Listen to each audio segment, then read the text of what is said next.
Kediaman Putin dibombardir drone.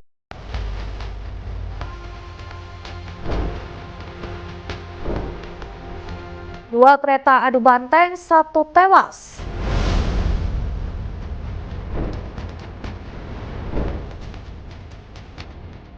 Negara rayakan Tahun Baru.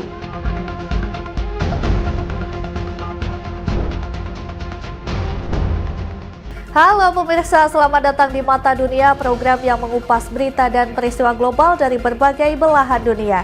Saya Ajeng Tera akan menemani Anda, berikut berita selengkapnya.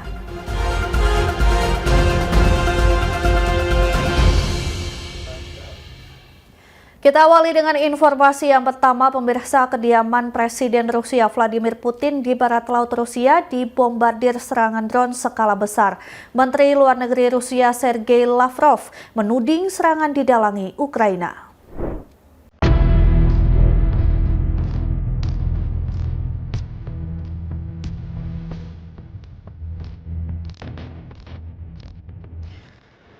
Kediaman Presiden Rusia Vladimir Putin di barat laut Rusia mendapat serangan drone dalam skala besar antara Minggu malam 28 Desember 2025 dan Senin pagi 29 Desember 2025.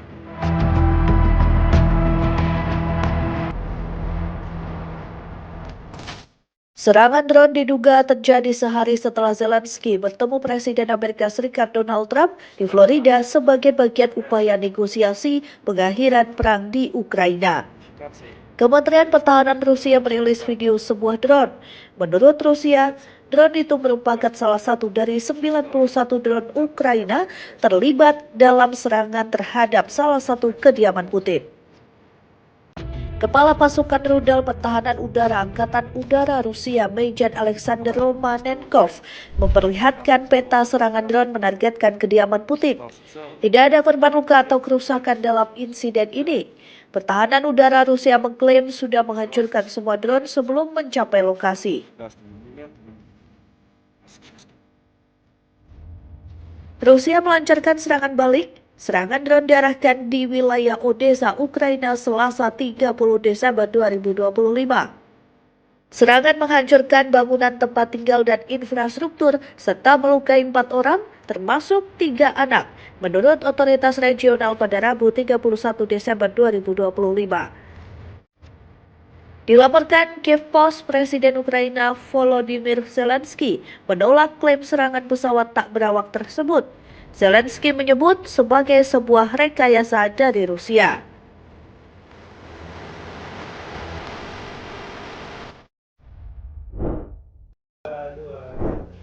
Kabar berikutnya, Zohran Mamdani resmi dilantik sebagai wali kota New York di lokasi tak biasa. Digelar secara tertutup, Mamdani mengucap sumpah jabatan di stasiun kereta bawah tanah bersejarah tepat di bawah City Hall pada 1 Januari 2026.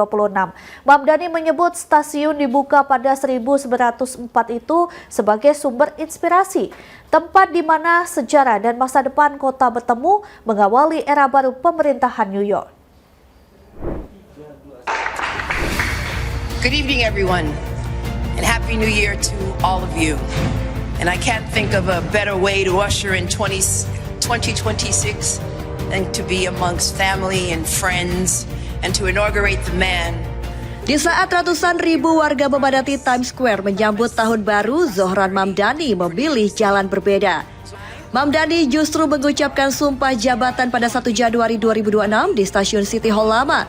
Stasiun kereta bawah tanah terbengkalai tepat di bawah gedung pemerintah kota dalam sebuah upacara tertutup sebagai simbol visi kepemimpinannya. Constitution of the United States, The Constitution of the State of New York, Constitution of the State of New York, and the Charter of the City of New York, and the Charter of the City of New York, and that I will faithfully discharge and that I will faithfully discharge the duties of Pelantikan tertutup ini hanya dihadiri keluarga dan penasehat terdekat serta dipimpin Jaksa Agung New York Leticia James.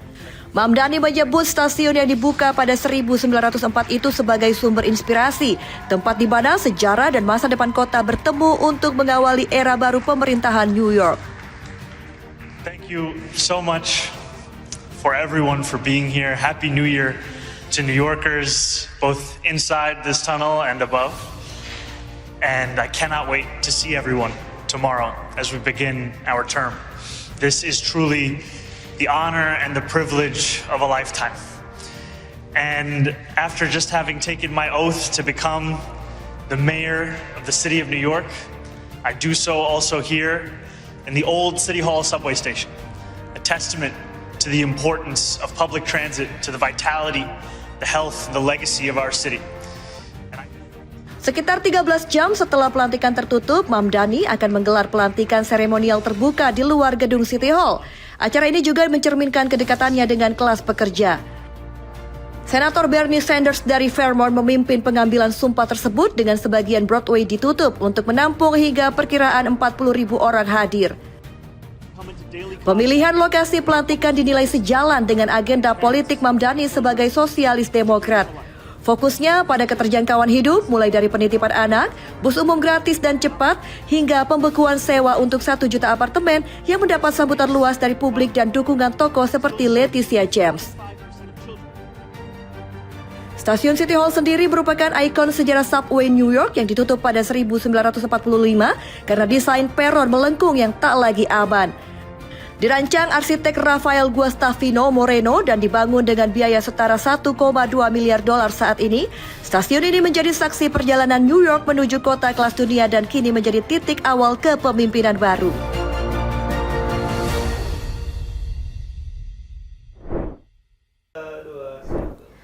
Beralih ke kabar lain, pemirsa, tabrakan frontal melibatkan 2 kereta wisatawan terjadi di kilometer 82 sektor Pampachahua, jalur rel Ollantay Tambo Machu Picchu, Cusco, Peru. Akibat kereta milik Peru Rail dan Inca Rail adu banteng, 1 masinis tewas dan lebih dari 30 orang terluka termasuk wisatawan lokal dan asing. Akses kereta dihentikan sementara hingga selesai proses evakuasi dan penyelidikan.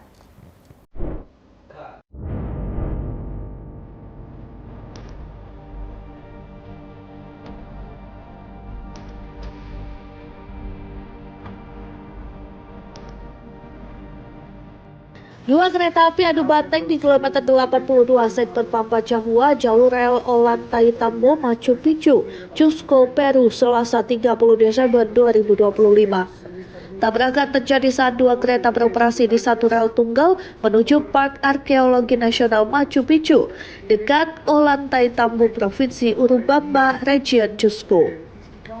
Kedua kereta bertemu secara head-on saat satu kereta menuju Machu Picchu dan yang lain dari arah sebaliknya. Proses evakuasi menemui kendala lantaran kondisi jalur dan medan curam. Tim penyelamat mengevakuasi melalui rel ke stasiun Pisasuso, diteruskan ke rumah sakit dan klinik di Cusco. Dilaporkan lebih dari 30 orang terluka mendapat perawatan khusus. Pemerintah regional Cusco dan Polisi Nasional Peru mengonfirmasi identitas maquinista yang meninggal dunia. Usai kecelakaan, Minsetur atau Kementerian Perdagangan dan Pariwisata Peru mengatur Tourism Protection Network dan berkoordinasi dengan pihak terkait menyelamatkan dan memberikan bantuan bagi para wisatawan. Layanan rel menuju Machu Picchu dihentikan sementara sampai operasi dan penyelidikan tuntas. Pemerintah dan lembaga terkait melakukan penyelidikan, termasuk pemeriksaan data operasional, teknis, dan asuransi dari perusahaan-perusahaan terlibat. Tujuannya menemukan alasan tabrakan terjadi dan merumuskan langkah keselamatan lebih baik di rute wisata paling ikonik di Peru.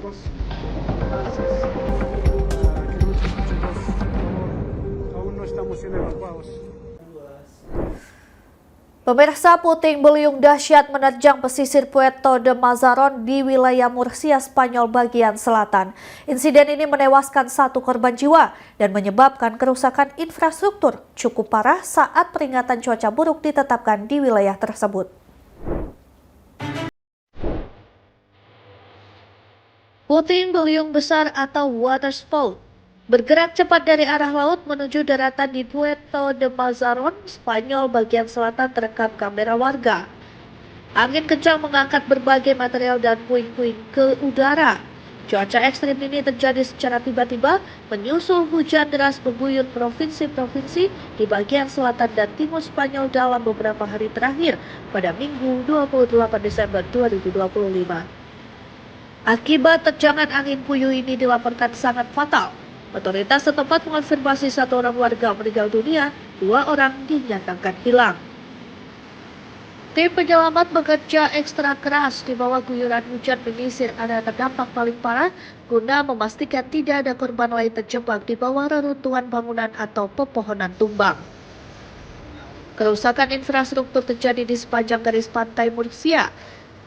Di sini deretan kafe, restoran, dan fasilitas umum hancur berkeping-keping. Kendaraan-kendaraan terparkir di pinggir jalan tak luput dari kerusakan. Pohon tumbang, aliran listrik di sejumlah titik terputus, menambah kesulitan bagi warga mencoba menyelamatkan harta benda. Pemerintah Spanyol melalui Badan Meteorologi Nasional mengeluarkan status siaga cuaca tinggi bagi wilayah-wilayah yang diprediksi mengalami cuaca ekstrim. Warga diminta tetap berada di dalam rumah dan menjauhi area pantai serta bangunan yang rapuh, lantaran potensi terjadi puting beliung susulan sangat besar. Sistem peringatan dini diaktifkan secara maksimal melalui berbagai kanal informasi digital dan pengeras suara di pusat kota. Komunitas internasional menyoroti kejadian ini sebagai bagian dari fenomena cuaca ekstrim semakin sering melanda wilayah Eropa belakangan ini.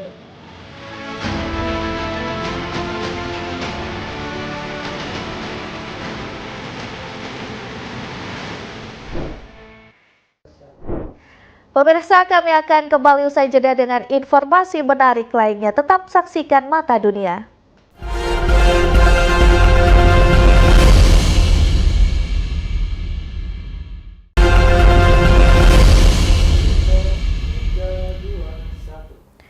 Terima kasih Anda masih bersama kami. Pemirsa, petinju kelas berat dunia Anthony Joshua terlibat kecelakaan tragis di Nigeria. Insiden ini menewaskan 2 orang. Penyebab kecelakaan ini karena pecah ban akibat kecepatan tinggi.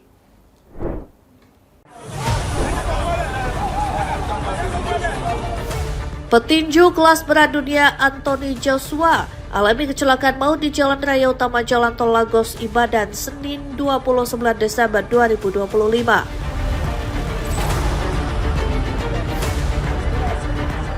Jalan ini menghubungkan negara bagian Ogun dengan Lagos, pusat ekonomi Nigeria. Kepolisian negara bagian Ogun mengatakan saat kecelakaan Joshua duduk di bagian belakang mobil Lexus.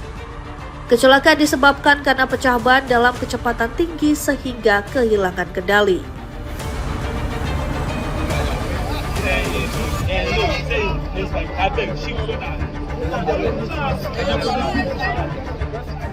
Kendaraan oleng menabrak truk terparkir di pinggir jalan.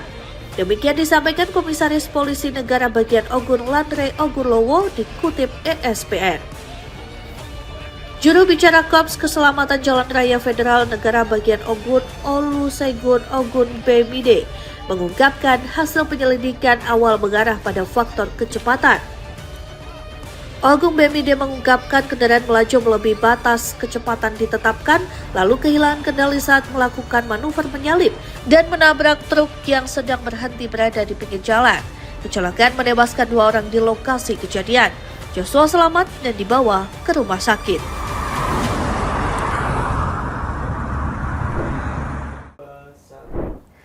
Sekarang kita ke berita sambut tahun baru. Kebijakan Presiden Amerika Serikat Donald Trump kerap menimbulkan kontroversi dan menarik perhatian dunia sepanjang tahun 2025. Namun di balik itu, Trump gencar menyuarakan perdamaian. Rupanya, perdamaian menjadi resolusi Trump pada tahun 2026.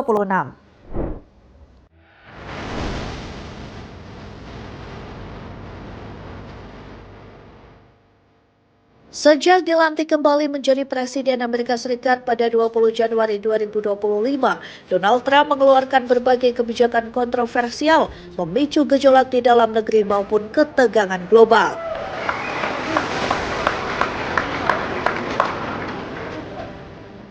Awal kepemimpinannya, Trump mengeluarkan kebijakan perang tarif dunia, perombakan birokrasi federal, hingga campur tangan agresif dalam konflik internasional.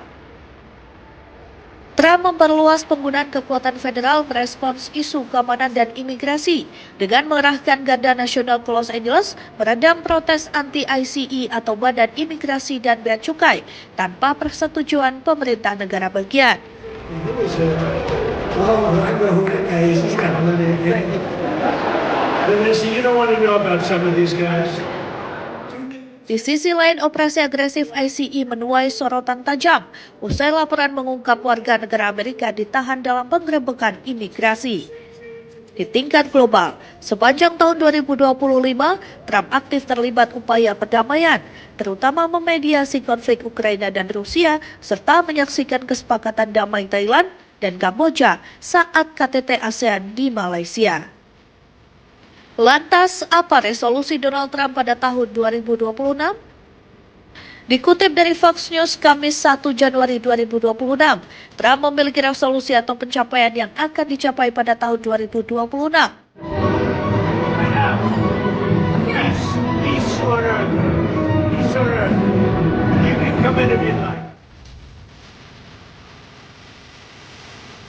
Pria kelahiran Juni 1946 rupanya menginginkan perdamaian.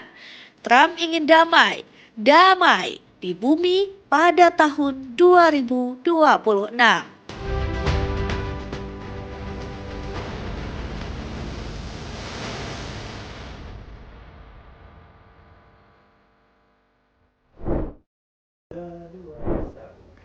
Pemirsa, masyarakat di seluruh dunia merayakan pergantian tahun baru Masehi dari 2025 menuju 2026. Ada zona waktu membuat pergantian tahun baru tidak terjadi secara serentak di berbagai negara.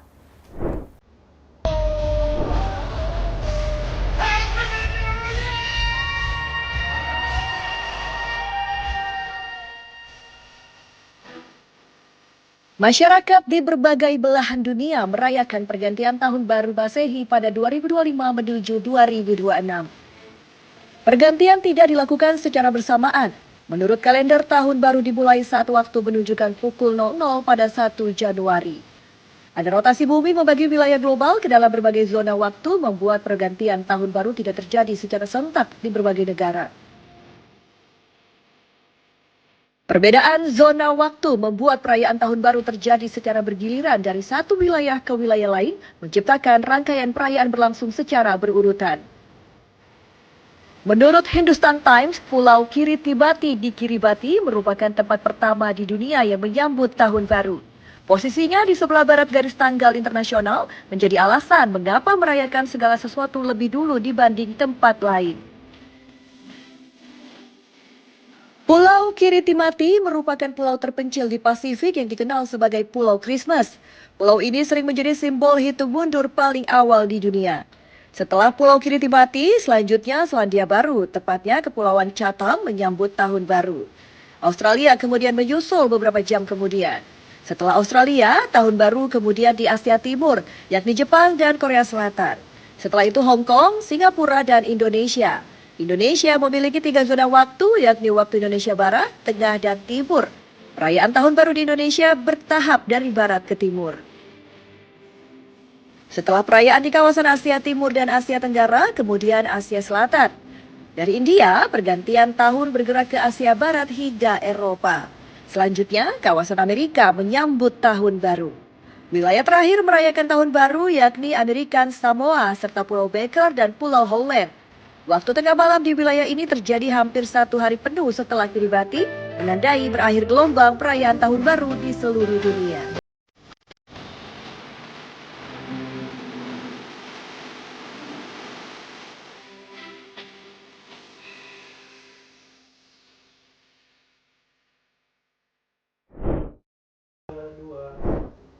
Ya, kita beralih ke informasi dari Thailand. Pemirsa, di jantung Taman Nasional Phusing, Provinsi Udon Thani, Thailand, terdapat sebuah formasi batu unik dikenal dengan nama Three Whale Rock atau Hin Sam Wan. Formasi batu ini menarik perhatian wisatawan karena bentuk yang menyerupai 3 paus sedang tidur.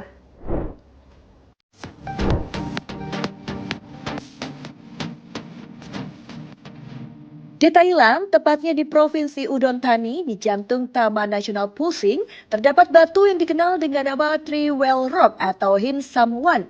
Three Whale Rock merupakan formasi batu alami terbentuk dari proses erosi dan pelapukan batuan selama jutaan tahun.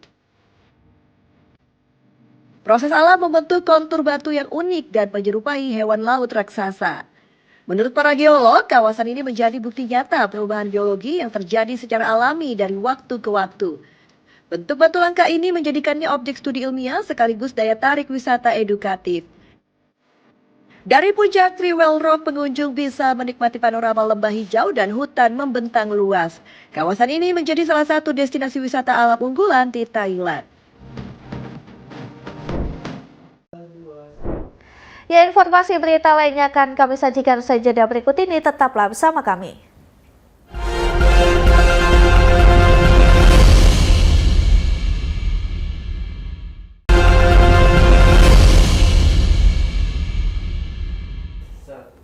Anda kembali menyaksikan Mata Dunia. Pemirsa, Kolombia merupakan negara di ujung barat laut Amerika Selatan, memiliki kekayaan alam, budaya, dan sejarah yang sangat kuat. Kolombia juga memiliki jejak sejarah sejak zaman kolonial. Seperti apa keindahan negara Kolombia? Berikut tayangannya untuk Anda.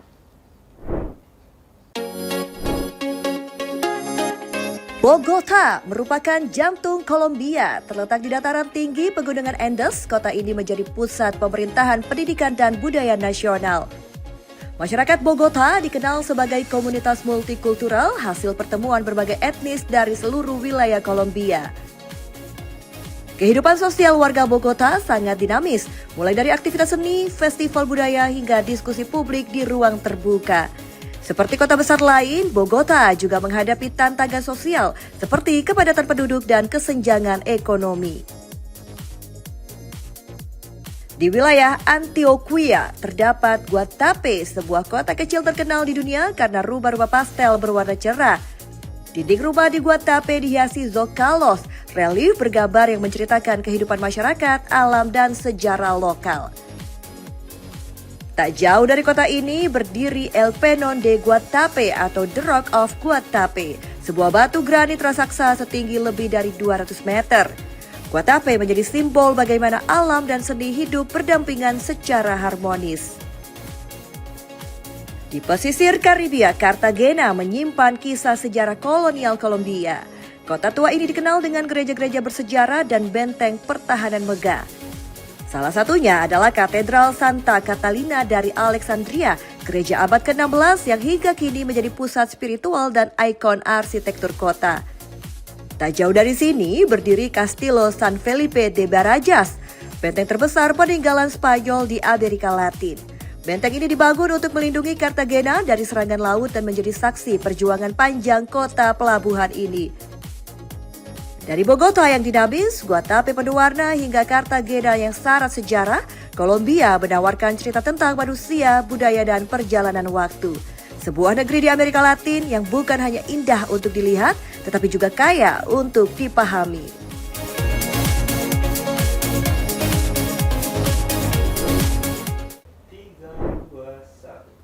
Ya, dari Kolombia kita ke California Selatan, Amerika Serikat. Ada sebuah tempat yang dulunya dijadikan tempat pembuangan sampah. Seiring waktu, tempat tersebut diubah menjadi taman rekreasi. Taman ini dilengkapi jalur lari, jalur sepeda, dan tempat piknik. Menurut arsitek landscape, ada tantangan membangun di bekas TPA sampah menjadi taman.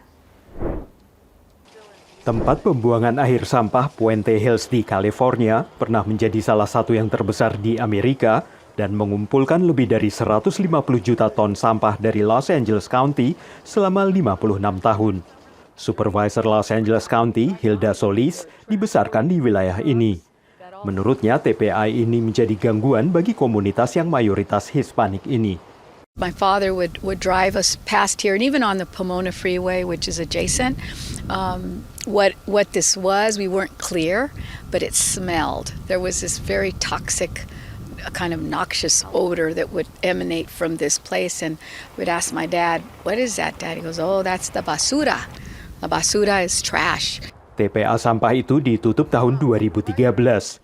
Ketika Hilda kembali ke California seusai menjabat sebagai Menteri Tenaga Kerja saat pemerintahan Presiden Barack Obama, ia berupaya menjadikan wilayah ini sebagai taman bagi warga yang telah hidup puluhan tahun dengan TPA tersebut. No one likes to live around places that have contaminants or can have harmful impacts, the methane gas and all of that. It's the time now for our community to understand that this is being returned to them. It's a good way to turn something in that had such a negative impact into something better. Rencana taman ini meliputi ruang terbuka dengan jalur lari, taman bermain anjing, tempat piknik, jalur sepeda, taman interpretatif, dan skywalk yang indah. Arsitek lanskap Megan Hort mengatakan, menempatkan semua itu di atas TPA sampah memiliki tantangan tersendiri. This will always be a landfill. It's never going to become native land again, but we can do a lot to restore it. It has about 7 feet to 12 feet to 14 feet of soil on the top, and that allows us to plant it. Planting it is actually part of some of the safety environmental control systems. Pengendalian lingkungan itu juga mencakup jaringan pipa yang mengalirkan gas metana yang dikeluarkan oleh TPA sampah. Direktur Pertamanan dan Rekreasi Los Angeles County tinggal di wilayah ini. That methane is turned into energy that is put out into the grid. And we have teams of engineers. We will continue to monitor. We will continue to co-manage this park to ensure its safety. Pengembang Puente Hills berharap bisa meniru kesuksesan South Coast Botanic Garden di Palos Verdes yang dibangun tahun 1960-an dan menjadi salah satu kebun raya pertama di dunia yang dikonversi dari tempat pembuangan air sampah. Pemirsa, demikian Mata Dunia kali ini. Terus saksikan Berita Nasional TV. Saya Jang Tira beserta kru yang bertugas pamit undur diri. Terima kasih dan sampai jumpa.